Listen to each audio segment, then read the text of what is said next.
이제 예수님께서 예루살렘으로 들어가시는 그 장면입니다. 그때에 예수님께서 이렇게 말씀하셔요. 제 두 제자 둘을 보내시면서 너희는 맞은편 마을로 가라. 그리고 들어가면 아직 아무도 타보지 않은 나귀 새끼가 매어 있는 것을 보리니 풀어서 끌고 오라. 만일 누가 너희에게 왜 이렇게 하느냐 묻거든 주가 쓰시겠다 하라. 이 세상에 있는 모든 것은 다 주님께서 쓰시기 위하여 존재하는 것들이죠. 그런데 이 나귀 새끼를 타고 이렇게 입성하실 것은 이미 창세기부터 예언되어져 있어요. 한번 창세기 49장으로 가볼까요? 창세기 49장 49장 10절이에요. 창세기 49장 10절.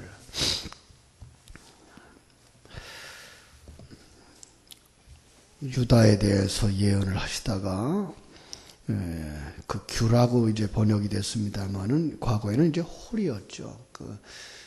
임금의 짧은 지팡이, 그거 이제 집시봉 이렇게 얘기되는데 이제 규라고 썼어요.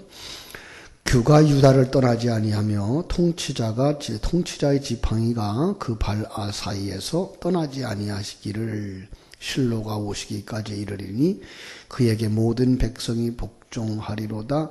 그의 나귀를 포도나무에 매며 그의 암나귀 새끼를 아름다운 포도나무에 맬 것이며 또 그 옷을 포도주에 빨며 그의 복장을 포도즙에 빨리로다. 이렇게 말씀하고 있어요.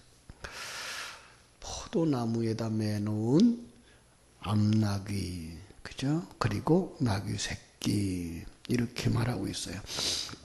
이건 바로 붉은 짐승 이렇게 표현되어져요. 원어에 들어가 보면 붉은 것. 그래서 붉은 것은 또 아담이라는 의미가 있어요. 아담인도 역시 붉은 것이에요. 죄를 가진 자의 상징인 거죠.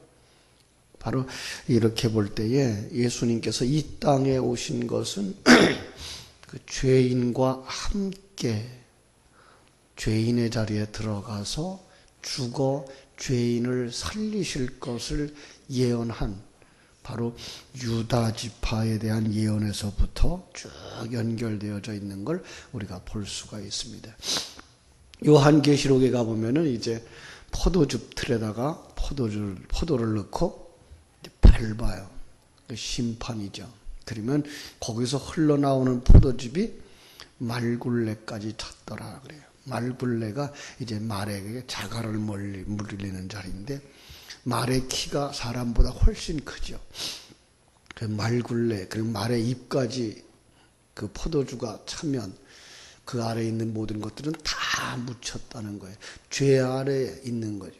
한 사람도 그 죄를 벗어난 자도 없으며 예수 그리스도의 보혈 속에서 한 사람도 깨끗하짐을 받지 못할 자가 없다라고 하는 의미에서 마지막 때의 그 심판, 요한계시록의 심판 역시 포도주 틀에다가 포도주를 넣고 밟아서 포도주에서 물이 나와 그 물이 말굴레까지 차는 이런 그림을 그려주고 있는 거예요. 오늘 말씀을 보면 바로 우리 주님이 우리와 같이 가고 있는 거예요. 그래서 이 나귀를 죄인인 우리를 보시면 돼요. 그래서 주님이 이 땅에 오셔서 우리를 쓰시겠다라고 말씀하는. 그래서 우리와 함께 지금 어디로 들어가요? 예루살렘으로 들어가요. 이 마지막 주간에 들어가시는 그 들어가심은 왜 들어가시죠? 심판을 받기 위하여 들어가죠. 그러니까 십자가에서 죽기 위해서 들어가시는 바로 그런 그림을 우리에게 보여주고 있는 거예요. 그래서 우리는 나귀가 되어져서 주님을 태우고 이제 예루살렘 죽음의 자리로 들어가고 있는 바로 이런 그림으로 보시면 됩니다. 이제 바로 나귀 새끼를 우리 자신들로 보면은 조금도 틀리지 않을 것입니다. 왜 그러죠? 주님이 쓰시겠다. 우리를 통해서 하나님이 쓰시겠다. 어디다 쓰실까요? 하나님의 영광을 위하여 우리를 쓰시겠다라고 말씀하시는 거예요. 그래서 우리와 함께 죽음의 자리까지 한 몸 되어져 들어가는데 바로 나귀와 하나 되어져 들어가는 거예요. 그래서 옛날 어른들이 이런 얘기를 했죠. 나귀가 이제 예수님을 태우고 들어가요. 그런데 이 참 모습은 그렇게 멋있는 모습은 아니에요. 전에도 제가 이제 요한복음 12장을 강의하면서 그런 얘기를 했습니다만은 나귀 새끼는 어린 나귀예요. 어린 나귀의 어른이 타고 가는 모습은 어른이 세발 자전거 타고 가는 모습과 다를 바가 없을 만큼 우스꽝스러운 모습이다라는 얘기예요. 격에 안 맞는 모습이에요. 그럴 수밖에 없잖아요. 전능하신 하나님이 먼지 같은 우리를 품으시고 가는 모습, 우리와 함께 가는 모습, 어울리지 않는 그런 모습이죠. 그런데 그때에 사람들이 예수님을 바라보고 그 발 앞에 겉옷을 펴고 그 다음에 나뭇가지를 펴고 호산나 찬송하리로다 주의 이름으로 오시는 이여 라고 이제 그들이 환영을 하죠.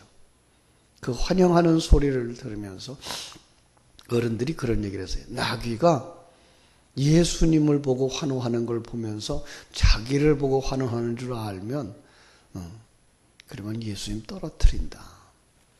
그랬어요.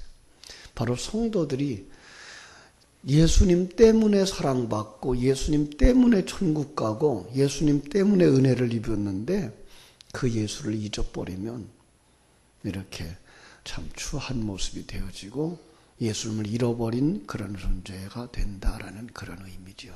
그렇습니다.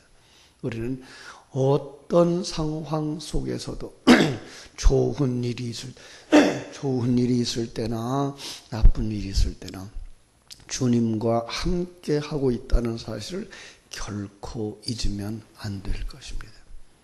자, 그래서 그들은 이제 환호하는 이유를 한번 생각해 보죠. 환호하는 이유는 뭐예요? 호산나. 그러면서 종려나무가지를 펴서 그래서 그 종려나 주일날 보통 이 부분을 대한 설교들을 하는데 예수님이 이제 마지막 십자가에서 죽으시러 가시는 거예요.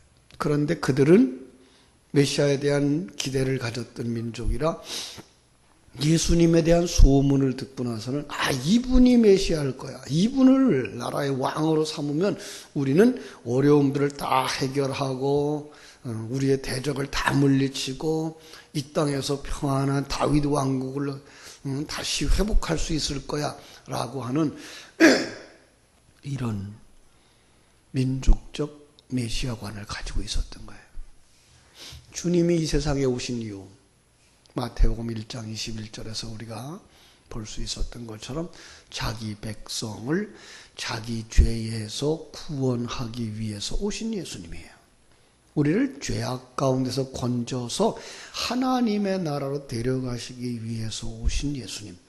우리를 이 세상에서부터 끊어서 그 다음에 하나님의 나라로 들어가는 하나님의 통치 가운데로 들어가고 하나님의 말씀에 순종하도록 이끌어가는 그 일을 위해서 주님이 오신 거지 우리가 이 세상에서 잘 먹고 잘 살고 여기다가 어려움 없이 형통한 삶을 살도록 그 일을 하러 오신 분이 아니라는 사실이죠.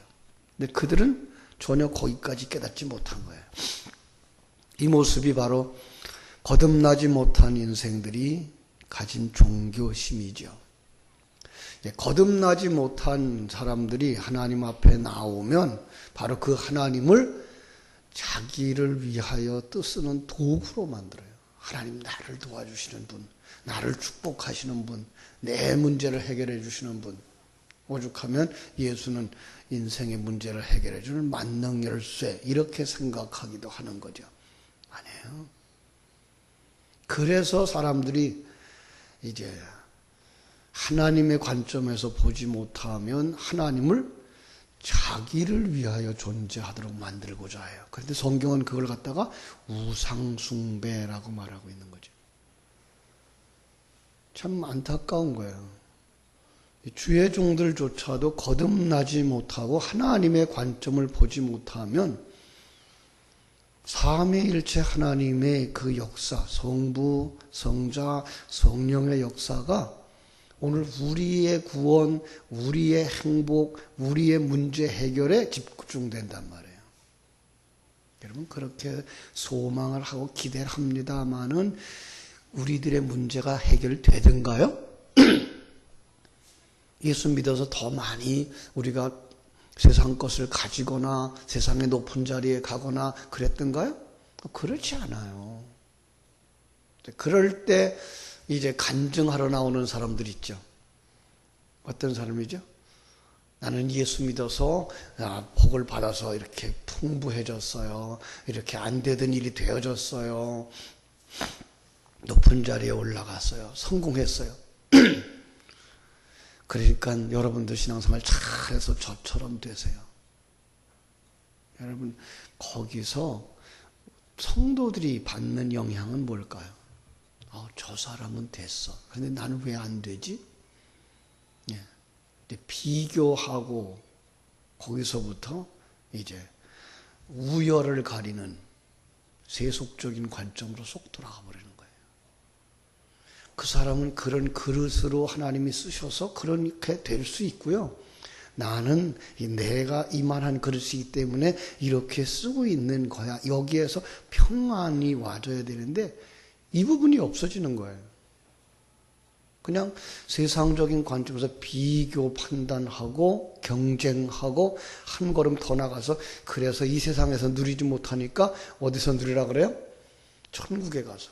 여러분 천국에 가서 상 받아야 된다 그러고 여러분들과 내가 누리지 못하지만 하나님은 여러분과 나의 자손들에게 복 주실 거라고 하는 뒤로 밀어버리는 거예요. 그러면서 뭐만 불러일으켜요? 종교심만 불러일으키는. 그거는 눈이 멀어 있어서 그래요. 눈이 열려지고 나면 이 세상을 하나님이 다스리고 계시며 내 인생을 하나님이 다스리고 계시며 이 환경을 하나님이 만드시고 계시며 내 자녀들을 하나님이 주셨다고 하는 이 하나님 중심의 신앙과 하나님 중심의 관점들에서부터 떠나버린 거예요. 돌아와야 돼요. 돌아와야 돼요. 그래서 이 가정 하나님이 만드셨고 이 관계 하나님이 만드셨고 이 교회 하나님이 세우셨고 그래서 여기를 통해서 하나님의 백성들이 이 세상에서 잘 먹고 잘 살고 문제 해결받는 게 목적이 아니라 이런 과정을 거치면서 옛사람의 관점들을 다 내려놓고 하나님의 나라, 하나님의 통치를 받는 그 관계 속으로 들어가서 지금부터 하나님의 통치 안에 사는 천국을 누리는 사람이 되셔야 그 사람이 영의 영역으로 들어가서도 온전히 하나님 앞에 순종하는 자가 되는 거예요. 그렇습니다. 하나님께서 원하시는 것은 제사가 아니고 하나님께서 원하시는 것은 여러분들의 수고한 열심이 아니고 순종이라고요. 제가 또 그랬어요. 순종이란 이거 하라 하는 거 하고 저거 하지 마라 하는 거 하지 않는 것 요 정도를 말하고 있는 세속적 관점에서가 아니라 순종은 하나님이 주신 그 색깔을 그대로 드러내는 것. 그러기 위해선 내 색깔이 없어지는 것. 내가 없어지는 것. 이것도 나고 이것도 나고 내 안에 수없이 많은 나를 우리 하나님께서 진리를 가지고 오셔서 부숴버리는 거예요. 그 부수기 위해서 지금 어디로 오시는 거예요? 예수님이 예루살렘으로 들어오시는 거예요. 우리 안으로 들어오시는 거예요. 예수님이 우리 안에 들어오시면 우리 안에 내가 주인이 되어져서 욕심을 채우고 문제를 해결하고 남보다 잘난 자 되기를 원했던 그 욕망들을 하나하나 깨시는 거예요. 부수는 거예요. 그래서 성경은 뭐라고 말해요? 나보다 남을 더 존귀하게 여기는 거예요. 남을 나보다 낮게 여기는 거예요. 예. 나는 못난 자 중에 가장 못난 자, 낮은 자 중에 가장 낮은 자, 작은 자 중에 가장 작은 자가 되어지면 상대방들은 뭐가 보여져요? 나보다 나은 것들이 보여지는 거예요. 아, 우리 장로님 이런 것들은 참 정말 나보다 나아. 이런 건 나보다 나아. 우리 권사님 이런 건 나보다 나아. 우리 집사님 이런 건 참 나보다 낫구나. 나보다 나은. 아, 나는 그런 은사가 없는데 우리 장로님은 있구나. 참 좋은 건데, 참 좋은 건데. 믿음의 사람으로서. 그렇게 하기 위해서 나를 자꾸만 부수는 게 뭐예요? 진리로 말씀이에요. 그분이 우리 안에 오신 거예요. 그렇습니다. 그래서 오늘 말씀의 아래는 뭐라고 되어져 있죠? 무화과 나무를 책망하는 주님의 모습이 보여요. 죄송합니다. 이 무화과 나무의 이야기를 오늘 우리가 읽은 이 부분만 보면 무화과가 잘못했어요. 예수님이 잘못했어요. 때도 아닌데, 그죠? 때도 아닌데 와서 열매 내놔. 열매 없어. 넌 저주받아. 죽어라.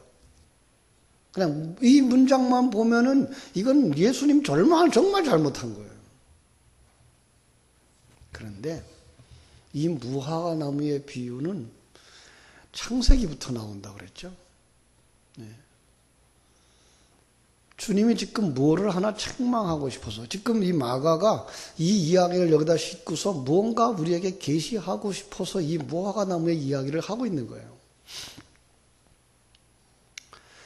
무화과 나무에게 나와서 열매를 원해요. 자, 무화과 나무에 열매가 있을까요? 무화과라는 그 뜻 자체가 꽃도 아니고 과일도 아닌 거예요. 꽃이 안 펴요. 그렇다고 씨를 가지지도 않았어요. 우리가 먹고 있는 건요. 그거는 꽃도 아니고 열매도 아닌 그런 거예요. 열매라고 하는 건 그 속에 핵을 가져야 돼. 씨를 가져고 그 씨를 심어서 번성해 나가는 게 그게 열매예요. 요즘은 뭐 사람들이 참 개발해서 씨 없는 수박도 나온다 그럽니다만은 성경이 말하고 싶은 열매는 바로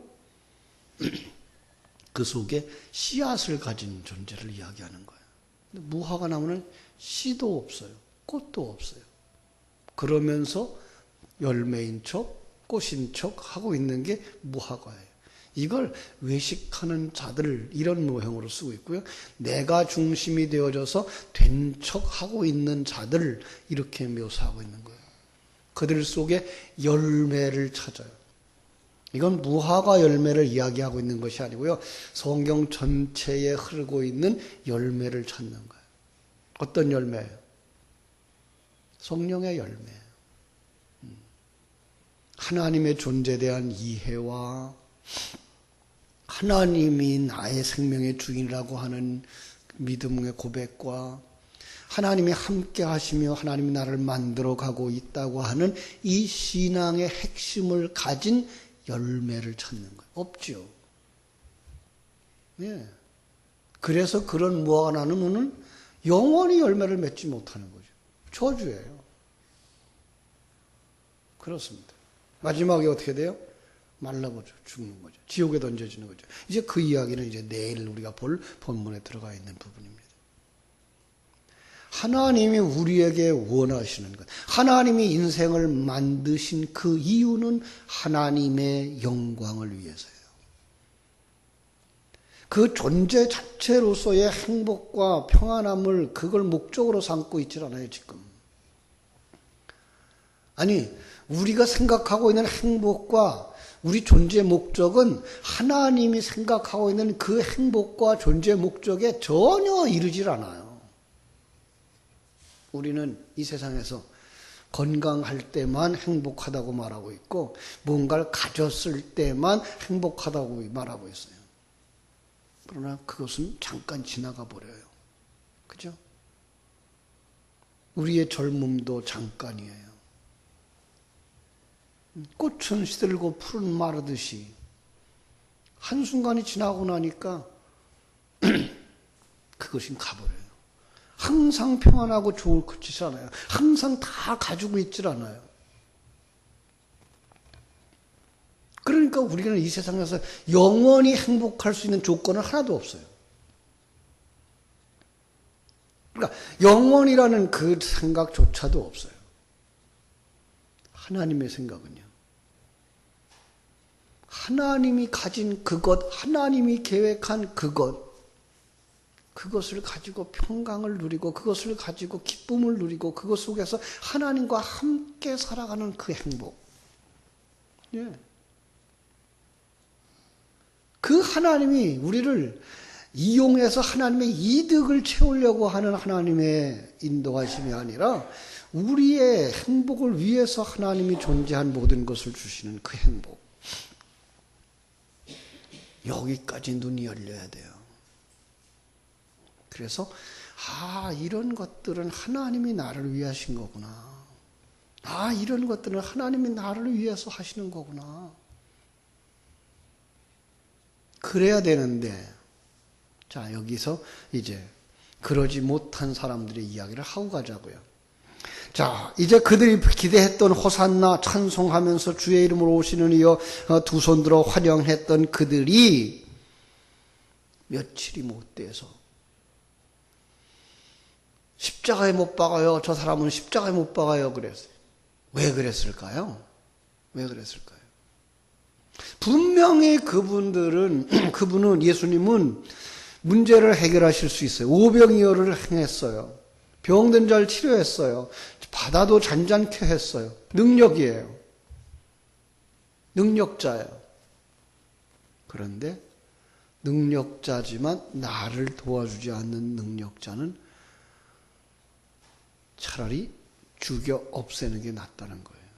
이게 우리 그 악한 타락한 인간들의 본성인 거예요. 이런 말이 있잖아요. 못 먹는 건 뭐예요? 찔러보라 본다고요. 그러니까 내가 못 먹으면 뭐예요? 못 쓰게 만들겠다는 거예요. 내 것이 아니면 남도 못 가지게 하겠다는 거예요. 이게 이 타락한 인간의 본성인 거예요. 그냥 놔둬요. 그러면 다른 사람이 사용할 수 있잖아요. 바로 그런 부분이에요. 자, 우리는 하나님의 일하심에 대해서 좀 너그럽게 생각하고 폭넓게 생각할 수 있는 그 믿음이 필요해요. 그렇게 되어질 때에 하나님이 주신 그 환경 속에서 우리는 평강을 누릴 수 있고 하나님을 찬송할 수 있고 그리고 이웃과 함께 손잡고 천국으로 갈 수 있게 될 줄로 믿습니다. 오늘도 하나님의 뜻을 마음에 깊이 묵상하면서 주님과 함께 주님이 십자가에 못 박히는 그 자리까지 가는 바로 나귀들, 주님을 등에 태우고 주님과 하나 되어져 심판의 자리에 들어가야 거기서 우리의 죄가 씻음받고 흰옷 입은 신부의 모습으로 나올 수 있다는 사실을 마음에 깊이 묵상하며 결코 주님을 떠나지 않는 복 있는 성도들 되시기를 주님의 이름으로 축원합니다. 기도하겠습니다. 하나님